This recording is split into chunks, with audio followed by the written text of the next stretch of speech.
नमस्कार दोस्तों, आज के इस वीडियो में हम लोग सीखेंगे ITR 1 रिटर्न फाइलिंग आपको कैसे करना है असेसमेंट ईयर 2026-27 का। असेसमेंट ईयर 2026-27 का रिटर्न फाइलिंग स्टार्ट हो गया है, तो आपको ITR 1 रिटर्न फाइलिंग कैसे करना है आज के इस वीडियो में step by step live process करके बताएंगे। जीरो से एंड तक बताएंगे, तो वीडियो बिना स्किप किए आपको देखना है, तभी आपको सारा चीज समझ में आएंगे। सो वीडियो बहुत ही इंपॉर्टेंट होने वाला है, वीडियो में अंत तक बने रहिए। सो हेलो एवरीवन, मैं जयराम रक्षित और आप देख रहे हैं मनसा कंसल्टेंसी, जहां हम GST, income tax, PF, ESI और टेली से रिलेटेड वीडियो डालते रहते हैं। सो अभी तक हमारे चैनल मनसा कंसल्टेंसी को सब्सक्राइब नहीं किए हैं तो प्लीज जाकर सब्सक्राइब कर लीजिए और बेल आइकन पर ऑल प्रेस कर दीजिएगा, ताकि इसी तरह इन्फॉर्मेशन वीडियो का नोटिफिकेशन सबसे पहले आप तक पहुंचे। तो चलिए बिना देर के वीडियो को शुरू करते हैं। तो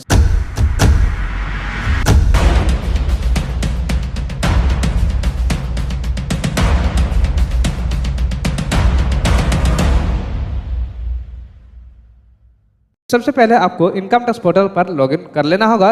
इनकम टैक्स पोर्टल पर लॉगिन करने के बाद आपके सामने कुछ इस तरह डैशबोर्ड ओपन हो जाएंगे। इनकम टैक्स पोर्टल में आपका यदि पैन कार्ड रजिस्टर्ड नहीं है तो पहले आपको पैन कार्ड रजिस्टर करना पड़ेगा। पैन कार्ड आपको कैसे रजिस्टर करना है इसके लिए मैं सेपरेट वीडियो पहले ही बना चुका हूं। इस वीडियो के डिस्क्रिप्शन में उसका लिंक आपको मिल जाएगा, वहां जाकर आपको देखना है और अभी पैन कार्ड को इनकम टैक्स पोर्टल पर रजिस्टर कर लेना होगा। उसके बाद ही आपको इनकम टैक्स रिटर्न फाइलिंग करना है। तो इनकम टैक्स रिटर्न फाइलिंग आपको कैसे करना है, तो सबसे पहले आपको इनकम टैक्स पोर्टल को लॉगिन कर लेना होगा। उसके बाद यहाँ पर आपको मिलेगा फाइल नाउ का ऑप्शन, सिंपल आपको इस पर क्लिक करना है। यहाँ पर असेसमेंट ईयर सेलेक्ट किया हुआ मिलेगा, यह ऑटोमेटिकली आ जाएंगे। सिंपली यहाँ पर आपको ऑनलाइन मोड पर सेलेक्ट कर लेना होगा और कंटिन्यू के ऑप्शन पर क्लिक कर देना है। यहाँ पर आपको मिलेगा स्टार्ट न्यू फाइलिंग का ऑप्शन, सिंपल आपको इस पर क्लिक कर देना होगा। जैसे आप उस पर क्लिक करते हैं आपका पैन कार्ड के रिगार्डिंग ये ऑटोमेटिकली सेलेक्ट कर लेगा कि आपका पैन कार्ड इंडिविजुअल का है या HUF का है। यहाँ पर ये ऑटोमेटिकली सेलेक्ट कर लेगा। सिंपली यहाँ पर आपको प्रोसीड पर क्लिक कर देना होगा। जैसे प्रोसीड पर क्लिक करते हैं यहाँ पर आपको फॉर्म सेलेक्ट करने को मिलेगा कि आप ITR 1 फाइलिंग करना चाहते हैं या ITR 4 फाइलिंग करना चाहते हैं। तो सिंपली यहाँ पर आपको सेलेक्ट कर लेना होगा। ITR 1 कौन फाइलिंग कर सकता है इसके बारे में यह पूरा डिटेल से दिया गया है। सिंपली यहाँ पर आपको एक बार रीड कर लेना होगा और यहाँ पर आपको प्रोसीड विद ITR 1 पर क्लिक कर देना होगा। यहाँ पर एक पॉपअप मैसेज आएगा, सिंपली यहाँ पर आपको ओके वाला ऑप्शन पर क्लिक कर देना है। लेट्स गेट स्टार्ट पर आपको क्लिक कर देना होगा। जैसे आप उस पर क्लिक करते हैं यहाँ पर आपको कुछ क्वेश्चन आएगा, सिंपली यहाँ पर आपको अदर वाला चूज कर लेना होगा और कंटिन्यू के ऑप्शन पर क्लिक कर देना है। उसके बाद यहाँ पर आपको फिर से एक पॉपअप मैसेज आएगा, सिंपली यहाँ पर आपको ओके वाला ऑप्शन पर क्लिक कर देना है। यहाँ पर आपको ITR 1 पर 5 स्टेप का फॉर्म दिया गया है। यहाँ पर आपको 5 स्टेप का फॉर्म को कंप्लीट कर लेना होगा, तब आपका ITR 1 का फॉर्म जो है वो आपका कंप्लीट हो जाएगा। तो सबसे पहले आपको मिलेगा पर्सनल इन्फॉर्मेशन पर क्लिक करते हैं। आपका जो पर्सनल इन्फॉर्मेशन है जैसे कि नाम वगैरह, date of birth, PAN number, Aadhaar number, ये सब आपको एक बार अपना स्तर से चेकआउट कर लेना होगा। उसके बाद सिंपली यहाँ पर आपको आना है नेचर ऑफ एम्प्लॉयमेंट में। यहाँ पर आपको सेलेक्ट कर लेना होगा कि आपका किस प्रकार का जॉब है। तो सिंपली यहाँ पर आपको बहुत सारा ऑप्शन मिलेगा, central government, state government, public sector. उसके बाद यदि आपका पेंशनर है तो पेंशनर का भी यहाँ पर ऑप्शन मिल जाएगा। तो सिंपली ये आपको सेलेक्ट कर लेना होगा। ये इसमें से यदि आपका कुछ भी नहीं है तो सिंपली यहाँ पर आपको अदर वाला चूज कर लेना होगा। उसके बाद सिंपली आपको नीचे आना है। नीचे यहाँ पर आपको मिलेगा ओल्ड टैक्स और न्यू टैक्स रिजिम का ऑप्शन। सिंपली आप यदि न्यू टैक्स रिजिम पर फाइलिंग करना चाहते हैं तो सिंपली यहाँ पर आपको नो वाला सेलेक्ट करके रखना है और यहाँ पर आपको फिर से नीचे आना है। नीचे यहाँ पर आपको नो वाला सेलेक्ट करके रखना है। उसके बाद जो है आपका बैंक डिटेल यहाँ पर आपको अटैच करना है, यानी कि आपका बैंक अकाउंट यहाँ पर आपको अटैच करना है। कैसे आपको अटैच करना है, सिंपली आपको बैंक डिटेल पर क्लिक करना है, ऐड अनदर पर क्लिक कर देना होगा। जैसे आप ऐड अनदर पर क्लिक करते हैं आपका यहाँ पर bank account number, confirm bank account number, account type यहाँ पर आपको सेलेक्ट करना है कि आपका जो अकाउंट नंबर डाले हैं वो अकाउंट टाइप क्या है, सेविंग है, करंट है, CC है, जो भी है यहाँ पर आपको सेलेक्ट कर लेना होगा। उसके बाद यहाँ पर प्राइमरी है या जॉइंट अकाउंट है या यहाँ पर आपको वो भी सेलेक्ट कर लेना होगा। IFSC कोड यहाँ पर आपको फिल कर देना होगा और नॉमिनेट पर यहाँ पर आपको यस वाला ऑप्शन पर क्लिक कर देना होगा। तो चलिए मैं फटाफट ये सब फिलअप कर लेता हूँ। जैसे ये सारा चीज़ आप फिलअप कर लेते हैं यहाँ पर आपको मिलेगा प्रोसीड टू E-वेरीफाई का ऑप्शन, सिंपली आपको इस पर क्लिक करना है और यहाँ पर आपको आधार OTP से वेरीफाई कर लेना होगा। सिंपली यहाँ पर आपको क्लिक करना है और यहाँ पर आपको कंटिन्यू के ऑप्शन पर क्लिक कर देना होगा। उसके बाद आई एग्री पर यहाँ पर आपको क्लिक करना है। जनरेट आधार OTP पर क्लिक कर देना होगा। आपका रजिस्टर्ड आधार नंबर पर जो भी मोबाइल नंबर रजिस्टर्ड है वो मोबाइल नंबर पर एक OTP जाएगा, वो OTP यहाँ पर आपको फिल करना है। तो चलिए मैं फटाफट फिल कर लेता हूँ। OTP फिलअप करने के बाद आपको वेरीफाई पर क्लिक कर देना होगा। जैसे आप वेरीफाई पर क्लिक करते हैं आपका जो बैंक अकाउंट है वो आपका सक्सेसफुल ऐड हो जाएगा। सिंपली यहाँ पर आपको क्लोज वाला ऑप्शन पर क्लिक कर देना होगा। जैसे आप क्लोज वाला ऑप्शन पर क्लिक करते हैं यहाँ पर आप देख पा रहे हैं कि आपका जो बैंक अकाउंट है ये आपका यहाँ पर ऐड हो गया है और बैंक अकाउंट आपका वैलिडेट भी हो गया है। यदि आपका बैंक अकाउंट वैलिडेट नहीं होता है तो यहाँ पर आपका नॉन वैलिडेट लिखा आएगा, तो सिंपली आपको अदर अकाउंट फिर से आपको ऐड करना है। तो सिंपली ये यदि आपका वैलिडेट आ जाता है तो ये अकाउंट आपका चलेगा। उसके बाद सिंपली आपको कन्फर्म वाला ऑप्शन पर क्लिक कर देना होगा। जैसे आप कंफर्म वाला ऑप्शन पर क्लिक करते हैं आपका पर्सनल इन्फॉर्मेशन ये जो है आपका कंफर्म हो जाएगा। उसके बाद सिंपल आपको आना है ग्रॉस टोटल इनकम पर, सिंपल आपको इस पर क्लिक कर देना है।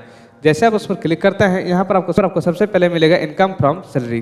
तो जो भी आपका सैलरी का डिटेल है वो सैलरी का यहाँ पर आपको डिटेल फिल करना है। सिंपल यहाँ पर आपको एडिट वाला ऑप्शन पर क्लिक कर देना होगा और जो भी आपका सैलरी है वो सैलरी का अमाउंट यहाँ पर आपको फिल कर देना होगा।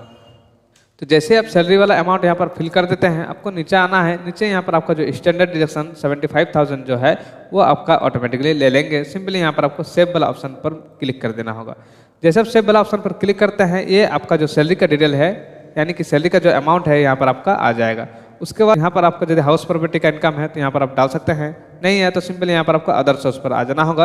अदर सोर्स पर सिंपल आपको क्लिक करना है। यहाँ पर यदि आपका अदर इनकम कुछ भी है तो यहाँ पर आपको डालना है। सिंपली आपको ऐड अनदर पर क्लिक करना है और जिस भी प्रकार का आपका इनकम है यहाँ पर आप उसको सेलेक्ट करके यहाँ पर आप डाल सकते हैं। यदि इस लिस्ट में से आपका कुछ भी नहीं है तो सिंपली यहाँ पर आपको एनी अदर का ऑप्शन मिल जाएगा। सिंपली आपको एनी अदर सेलेक्ट कर लेना होगा। डिस्क्रिप्शन में आपको लिखना है कि आपका किस प्रकार इनकम है। डिस्क्रिप्शन में लिखने के बाद यहाँ पर आपका जितना भी अमाउंट आता है वो अमाउंट का आपको फिल करना है। फिल करने के बाद यहाँ पर आपको सेव वाला ऑप्शन पर क्लिक कर देना होगा। अमाउंट फिल कर देते हैं यहाँ पर आपको सेव वाला ऑप्शन मिल जाएगा। सिंपल आपको सेव वाला ऑप्शन पर क्लिक कर देना होगा।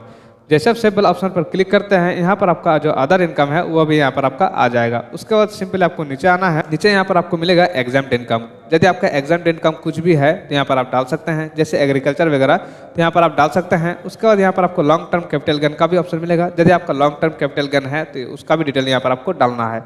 उसका सारा डिटेल डालने के बाद यहाँ पर आपको मिलेगा कंफर्म वाला ऑप्शन। सिंपल आपको उस पर क्लिक कर देना होगा। जैसे आप कंफर्म वाला ऑप्शन पर क्लिक करते हैं ये भी आपका ग्रॉस टोटल इनकम भी कंफर्म हो जाएगा। फिर आपको आना है टोटल डिडक्शन वाला ऑप्शन पर। सिंपल आपको इस पर क्लिक कर देना होगा। जैसे आप उस पर क्लिक करते हैं तो यहाँ पर आपको टोटल डिडक्शन पर न्यू टैक्स रेजिम में उस तरह डिडक्शन आपको कुछ भी नहीं मिलता है। तो सिंपली ये टोटल डिडक्शन वाला कॉलम पर आपको सिंपली कंफर्म वाला ऑप्शन पर क्लिक कर देना है। उसके बाद फिर से आपको आना है टैक्स पेड वाला ऑप्शन पर। सिंपल आपको इस पर क्लिक करना है। यदि आपका टीडीएस वगैरह कुछ कटा है तो यहाँ पर आपका शो कर जाएगा। शो आपका कहाँ करेगा, यदि आपका सैलरी से कटा है तो सैलरी से यदि कटा है तो शेड्यूल आपका टीडीएस 1 पर शो करेगा। और यदि आपका अदर इनकम पर टीडीएस कटा है तो सिंपली आपको शेड्यूल टीडीएस 2 पर शो करेगा। तो सिंपली यहाँ पर आपको एक बार चेकआउट कर लेना होगा। उसके बाद सिंपली आपको कंफर्म वाला ऑप्शन पर क्लिक कर देना होगा। उसके बाद यहाँ पर आपको मिलेगा verify your tax liabilities detail. Simple आपको इस पर क्लिक कर देना होगा। यदि आपका इनकम पर कुछ भी टैक्स लायबिलिटीज बनता है तो यहाँ पर आपको शो करेगा। सिंपली आपको ये चेकआउट कर लेना होगा। जैसे कि मेरा यहाँ पर बन रहा है, यहाँ पर इनकम है उसका मेरा टैक्स बन रहा है 731 रुपया, लेकिन यहाँ पर रिबेट मिल जा रहा है अंडर सेक्शन 87A के तहत यहाँ पर आपको रिबेट मिल जाएगा 731 रुपया। यानी कि अभी जो इनकम है असेसमेंट ईयर 2026-27 का, तो ये इनकम में आपका 12 लाख तक छूट दिया गया है। 12 लाख तक आपको एक भी रुपया टैक्स नहीं लगने वाला है। तो सिंपली यहाँ पर आपको एक बार चेकआउट कर लेना होगा कि आपका इनकम पर कोई भी लायबिलिटीज तो नहीं बना है। सिंपली आपको चेकआउट करने के बाद कंफर्म वाला ऑप्शन पर क्लिक कर देना होगा। जैसे आपका ये सारा कंप्लीट हो जाता है सिंपली यहाँ पर आपको प्रोसीड टू वेरिफिकेशन पर क्लिक कर देना होगा। जैसे प्रोसीड टू वेरिफिकेशन पर क्लिक करते हैं यहाँ पर आपको कंप्यूटेशन मिल जाएगा कि आपका कहाँ से कितना इनकम आया है। उसका सिंपली यहाँ पर आपको एक बार चेकआउट कर लेना होगा। चेकआउट करने के बाद यदि आपको कुछ टैक्स लायबिलिटीज बनता है तो कितना बनता है यहाँ पर अमाउंट आ जाएगा। और यदि आपका कुछ रिफंड आता है तो रिफंड आपका कितना आएगा वो भी अमाउंट यहाँ पर आपका शो करेंगे। सिंपल आपको नीचे आना है। नीचे यहाँ पर आपको मिलेगा preview and submit your return का ऑप्शन। सिंपल आपको उस पर क्लिक कर देना होगा। जैसे आप उस पर क्लिक करते हैं आपका यहाँ पर प्रीव्यू मिल जाएगा। सिंपली यहाँ पर आपको चेकबॉक्स पर क्लिक करना है और यहाँ पर आपको प्लेस फिल कर देना होगा, जो भी आपका प्लेस है। करने के बाद यहाँ पर आपको नीचे आना है। नीचे यहाँ पर आपको मिलेगा प्रोसीड टू वैलिडेशन का ऑप्शन। सिंपल आपको इस पर क्लिक करना है। जैसे आप प्रोसीड टू वैलिडेशन पर क्लिक करते हैं आपका वैलिडेशन सक्सेसफुल हो जाएंगे। सिंपली यहाँ पर आपको फिर से प्रीव्यू वाला ऑप्शन पर क्लिक कर देना होगा।